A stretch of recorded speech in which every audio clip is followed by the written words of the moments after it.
It is haram, haram, haram. اور کہتے ہیں کہ رحمان بیٹا رکھتا ہے.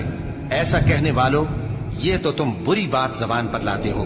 قریب ہے کہ اس جھوٹ سے آسمان پھٹ پڑے اور زمین شق ہو جائے اور پہاڑ پارا پارا ہو کر گر پڑے کہ انہوں نے رحمان کے لیے بیٹا تجویز کیا. اور رحمان کو شایع نہیں کہ کسی کو بیٹا بنائے.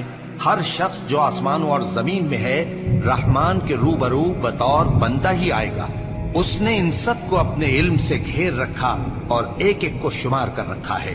اور یہ سب قیامت کے دن اس کے سامنے اکیلے اکیلے حاضر ہوں گے. اور جو لوگ ایمان لائے اور عمل نیک کیے رحمان ان کی محبت مخلوقات کے دل میں پیدا کر دے گا. اے پیغمبر صلی اللہ علیہ وآلہ وسلم، ہم نے یہ قرآن تمہاری زبان میں آسان بنا کر نازل کیا ہے تاکہ تم اس سے پرہیزگاروں کو خوشخبری پہنچا دو اور جھگڑالوؤں کو ڈر سنا دو. اور ہم نے ان سے پہلے بہت سے گروہوں کو ہلاک کر دیا ہے. بھلا تم ان میں سے کسی کو دیکھتے ہو یا کہیں ان کی بھنک سنتے ہو؟ وَإِن لَّمْ تُخْبِرِي لَا تَجْزَعِي وَإِلَى